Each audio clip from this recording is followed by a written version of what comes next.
Bon, ce coup-ci, je crois que c'est bon. Ça devrait tenir. Donc, là, la caméra est posée sur le sur le sol qui a été nettoyé, ensuite gratté, émietté. Voilà. En fait, voilà. Là, on a le tas. Donc là, ici, on a le niveau du sol. Vous voyez, avec les mauvaises herbes, on va dire. Donc là, on a gratté tout ça sur voilà, 5 centimètres afin d'avoir plein de matière. Donc on a remis. Et donc là, on est sur, on va dire, 20 centimètres de matière, qui n'est pas terrible, hein, c'est bizarre. Mais du coup, c'est 20 centimètres émiettés, tout fin. Donc, c'est déjà pas mal. Avec, on a dit, les mauvaises herbes et tout, qu'on retire. Et les cailloux, qu'on retire. Et ensuite, on prend donc la terre ici, donc qui est notre terre donc de surface, où on va trouver donc, voilà, la terre de surface. Donc là, le travail, c'est tout émietter. On récupère ce qu'on veut récupérer. Par exemple, là, on a des orchidées sauvages. Voilà. Donc, on peut les replanter ou on les met dans des pots pour mettre ailleurs. Voilà. Ensuite, les déchets, hop, on les met là. Parce que si on les remet dedans, ça peut se décomposer tout ça et ça peut aussi repousser. Donc, bah, c'est un risque. Donc, il vaut mieux tout retirer, laisser en surface et voilà, et être sûr que ce sera tranquille. Voilà, là, vous voyez, c'était enfoui, mais ça repoussait quand même. Et ça, c'est de la piloselle, donc on n'en veut pas non plus. Donc voilà. Donc là, il s'agit donc de mettre d'émietter. Ok. Encore une orchidée. Ensuite, voilà, on met là. Hop. Et on continue. Hop. On fait ça. On fait ça. Alors là, quand on a de la terre qui n'est pas terrible, on va plutôt mettre donc à la base de la, hop, de la future pyramide, on va dire. Et quand on a de la bonne terre, on la met plutôt au-dessus. Voilà. Et comme ça, petit à petit, on avance et on monte, mais en respectant donc le fait que la bonne terre sera au-dessus. Parce que c'est quand même mieux pour les plantes, pour débuter à pousser, qu'elles poussent dans la bonne terre. Voilà. J'ai plein d'orchidées ici. C'est un coin vraiment il n'y avait pas grand-chose qui poussait, sauf des orchidées, et je vous dis, les autres cochonneries. Bon, celle-ci, elle est bien, mais c'est pas beaucoup très productif quand même. Donc, voilà. Alors, c'est important de le faire maintenant, parce que sinon, parce que là, on est en novembre, et c'est vraiment le dernier moment tout, pour que tout repousse, voilà, pendant l'hiver. Les choses naturelles, les engrais verts, voilà, les petites choses. Et si on laisse comme ça va pousser beaucoup moins, ça poussera n'importe où. Et après, on sera embêté parce qu'il faudra tout les arracher. Alors que si on le fait maintenant, ben voilà, on sera tranquille et ça poussera bien et voilà, tout ira bien. Bon, voilà, donc on passe à la vidéo. Alors, je vous montre un peu. Donc, voilà. Donc là, un pot avec les orchidées. Ensuite, un gros pot avec des cailloux. Ensuite, donc là, on met les déchets. Là, on émiette. Là, les cailloux. Voilà, donc les cailloux, j'en ai des millions. Donc, voilà, je les mets dans des pots comme ça, de 20 litres. Et ensuite, je les bouge ailleurs. Voilà. Orchidée, hop, on met là. Donc voilà, c'est pas très compliqué, mais c'est voilà, c'est très long. C'est voilà, c'est pas trop chiant à faire, mais c'est long quoi. Voilà. Surtout, bah, des fois c'est bien quand on tombe sur de la super bonne terre. Voilà, on est content, on la met au-dessus, on fait waouh, trop cool. Mais bon, quand on trouve que de la terre horrible, c'est un peu stressant. Mais bon, voilà. Donc quand on a des gros blocs comme ça, voilà, on veut pas ça. D'accord. Il faut super émietter, tirer les cailloux. Voilà. Donc, pourquoi on le fait aussi maintenant? Bah, c'est parce que là, ça va, c'est faisable. Vous voyez, il a un peu plu il y a une semaine, on va dire. Et donc, c'est un peu friable, mais en même temps, c'est pas de la bouillie. Parce que quand c'est de la bouillie, bah, c'est horrible. On peut pas le faire. Donc là, on a une autre mauvaise herbe qui avait beaucoup. C'était la bitumée, non, la psoralée bitumeuse. Voilà, une plante qui sent le goudron. Bon, voilà, il y a mieux, quoi. Ensuite, voilà, il y avait des genres de, pas vraiment des pissenlits, mais des, voilà, Eurospermum ou autre chose, qui, bon, on pourrait les laisser, mais on va plutôt les remplacer par des pissenlits et des chicorées qu'on mange. Ou, voilà, de l'onac ou d'autres trucs. Voilà. Ensuite, il y avait un peu de carottes sauvages. C'était pas des carottes sauvages en vrai, c'était du fenouil, des bois, bon, qui étaient voilà, pas très intéressants, à part que ça avait une grosse racine bon, qui allait profond. Mais après, ça faisait très peu de matière et il n'y avait rien à manger. Antriscus sylvestris, voilà, c'est son nom, ce cerfeuil des bois. Donc, on n'aurait pas tellement. Orchidée, voilà. J'étais envahi là. Envahi, envahi. Alors j'étais tellement envahi, et orchidée, que ça m'embêtait parce que au moment de débroussailler, bah, il y avait plein d'orchidées et donc bah, je le faisais pas évidemment. Mais du coup, bah, ça me faisait que j'avais de la grande herbe par endroits qui m'embêtait un peu. Je pouvais plus passer et voilà. Tout ça parce qu'il y avait des orchidées. Mais bon, je vais les remettre ailleurs, faire des pots, tout ça. On peut aussi essayer de les manger, pareil, que dans certains pays où on est vraiment envahi, on peut faire une boisson avec, notamment les pays nord de l'Afrique. Bon, j'ai pas essayé et c'est peut-être pas toutes les variétés, tout ça. Bon, en plus, comme c'est tout petit, voilà, il faudrait 200 orchidées pour faire une tasse à café. Donc voilà, c'est pas forcément très intéressant.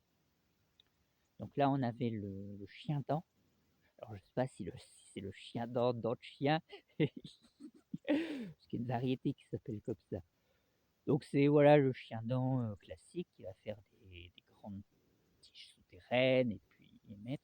Donc il est pas très embêtant, c'est plutôt embêtant psychologiquement, on va dire, qu'autre chose.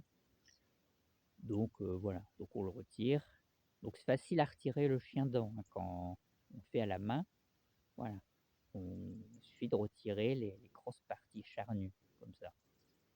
Pas besoin de s'embêter, hein, on les met au-dessus, dans les tas, et voilà, les animaux ils vont les manger et ça ne poussera pas. De temps en temps, on surveille, voilà, tous les 15 jours ou quoi. S'il y en a qui repoussent, voilà, on les arrache et on les remet, il n'y a pas de souci.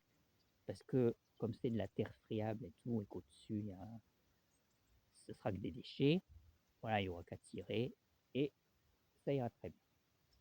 Alors, j'ai pas dit, mais ça, ce travail-là, soit vous avez des griffes et vous faites comme ça va très bien. Soit vous n'avez pas de griffes, vous faites avec des gants, c'est mieux. Donc je parlerai des gants, je ferai une vidéo sur les gants. Parce qu'en général, les gants, si vous travaillez comme ça, ils vont s'user vers des trous au bout. Ça va être assez moyen. Ou alors il faut changer de paire de gants tous les 2 jours, qui est aussi pas terrible. Donc voilà, il faut des gants blindés. Et ensuite, voilà, il faut juste un outil bon, pour gratter au départ. Voilà. Bon, il n'y a pas besoin d'un gros truc parce que faut faire tout doucement. Et il y a beaucoup de cailloux, donc voilà. Et ensuite, voilà, juste un outil pour revenir là. Ensuite, on peut prendre un petit coussin aussi pour être mieux. Parce que je ne l'ai pas dit, mais là, je suis par terre. Je suis à genoux. voilà, par terre, puisque si vous le faites, debout, courbé, vous allez vous tuer votre dos, forcément. Donc c'est un truc à faire tout doucement, par terre, voilà, en triant les petits trucs, les petits bouts. Ah et là, il y a de la terre toute noire là. Ah, on est content là, avec plein de trucs au-dessus. Donc ça, hop, on met là.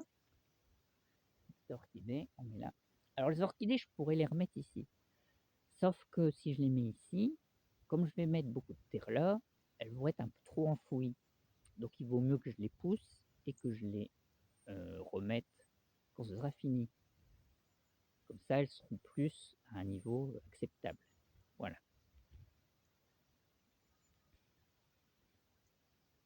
Donc il y a un peu de mousse aussi. Bon, très très très peu.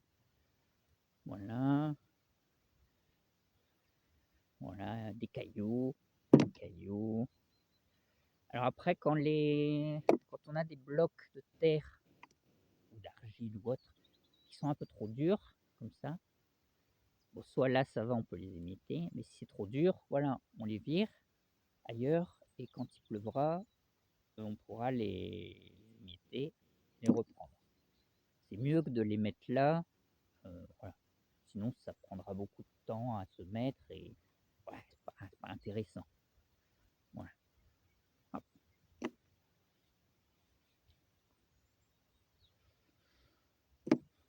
Voilà, donc c'est ma passion depuis bientôt 2 mois de faire ça.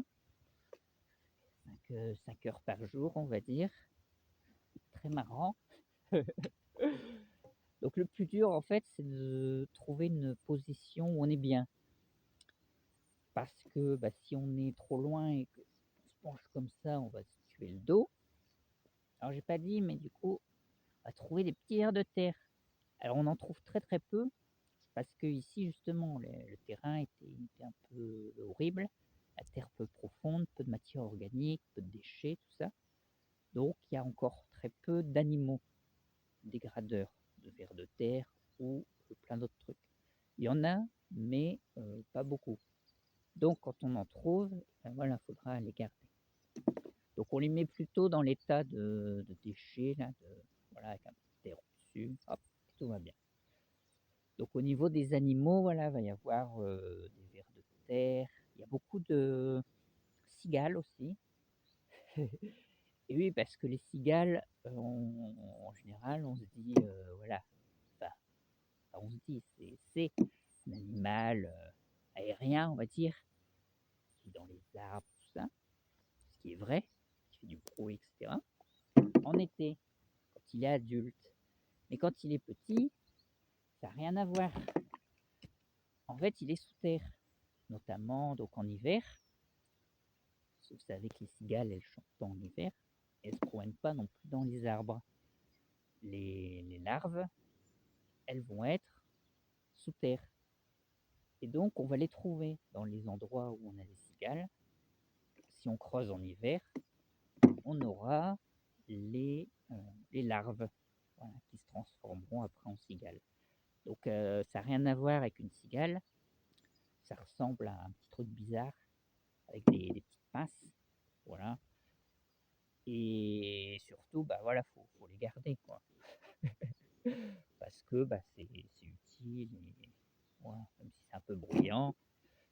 Donc je rappelle que tous les animaux globalement vont être utiles, surtout les petits en particulier donc. Donc il faudra faire attention de bien les conserver. Voilà. Alors ensuite, les tas de matière organique, il ne faut pas les jeter aux encombrants, évidemment, il ne faut pas les brûler non plus. Il ne faut pas non plus les mettre à 2 kilomètres pour faire du compost, qu'on pourrait après remettre là. Voilà, c'est pas hyper intelligent. Non, en fait, on laisse vraiment l'état ici. Donc au-dessus, si on a des grands trucs, ou des tubercules, tout ça, ou sur les côtés, afin que bah, tous les animaux puissent rester sur place, ou même venir d'ailleurs, pour dégrader tout ça et se multiplier, etc. Parce que si vous avez, un terrain tout stérile, vous aurez beau mettre, des plantes, il ne se passera pas grand-chose au début. Il faudra vraiment qu'il y ait plein de vie. Donc il faudra même, rapatrier un peu des animaux si possible. Alors, il y aura même, des escargots, je vais même en remettre, ou plutôt en déplacer, parce qu'il y a des coins où il y en a beaucoup et ici, bah, il y en a pas du tout, parce qu'il y a rien à manger pour eux. Mais en fait, ils vont être très utiles les escargots, parce qu'ils vont dégrader, les plantes, bah, pas les plantes, la matière organique, donc les cochonneries, on va dire. Ils vont les dégrader vraiment, très, très, très vite. Voilà. Donc ça va être vraiment très intéressant. Évidemment, si on plante juste une salade en plein milieu et qu'on met 50 escargots et qu'il n'y a rien autour, bah, ce sera une mauvaise idée de mettre des escargots. Par contre, si vous avez, plein de trucs à manger à côté et que vous replantez des engrais verts et des trucs et des machins, voilà, là, ça sera intéressant. Bon, voilà. Bon, on va continuer. Alors, vous voyez là, je sais pas si vous l'avez remarqué ou pas, sinon il faut revenir un peu plus près, un peu plus loin dans la vidéo. Mais voilà, le niveau va monter là, petit à petit, avec de la bonne terre. Alors on peut faire un plat, mais c'est pas forcément intéressant, parce qu'ici on est en pente. Donc faire un plat sur une pente, ça fait un peu anormal, c'est bizarre, c'est pas très beau. Et en plus, bah, c'est pas tellement intéressant parce que en hiver, sur le plat, les rayons du soleil ils seront très voilà, pratiquement parallèles au sol, ça chauffera très peu. Par contre, si votre sol il est très très en pente comme ça, admettons, le soleil en hiver, il arrivera presque perpendiculaire et ça sera super. Et en été, à l'opposé, il arrivera pratiquement horizontal par rapport au sol, qui serait très très très en pente, et il chauffera beaucoup moins. Et du coup, ça éviterait les surchauffes. Donc évidemment, si vous avez un sol qui est comme ça, ce sera compliqué pour que l'eau y aille, tout ça. Donc, il ne faut pas non plus abuser. Donc on va faire une pente voilà, qui respecte un peu le terrain, on va dire, ou un peu plus.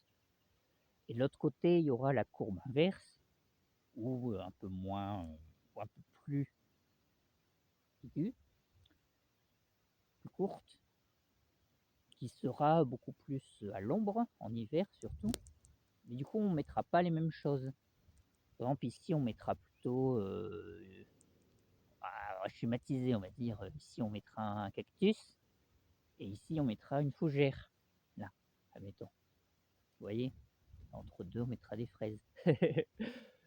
Ouais, peut-être pas quand même, mais voilà, c'est ça l'idée, c'est de faire voilà, des pyramides avec toutes les expositions, avec au milieu donc des trous qui vont récupérer un peu la matière, tout ça, qui vont stabiliser, qui vont vraiment faire des abris pour les animaux. Et voilà, récupérer l'eau, éviter l'érosion, tout ça, mais même qui va capter beaucoup de choses dès qu'il y aura un peu de vent. Voilà, il n'y aura rien de perdu parce que s'il y a un peu d'érosion en surface, hop, ça restera dans le coin. Voilà, donc c'est vraiment un système que je trouve qui sera très très bien à faire si on travaille à la main et voilà, sur des terrains vraiment qui ne sont pas terribles à la base. Voilà, parce que si vous avez un super terrain, ça n'a aucun intérêt de faire ça. Je rappelle donc que ça, c'est vraiment quand il n'y a pas grand-chose qui pousse à la base, c'est vraiment voilà, pour lancer le truc. C'est pas un truc qu'on fera tous les ans. Là, ce que je fais là, c'est définitif. Je le ferai plus jamais ici.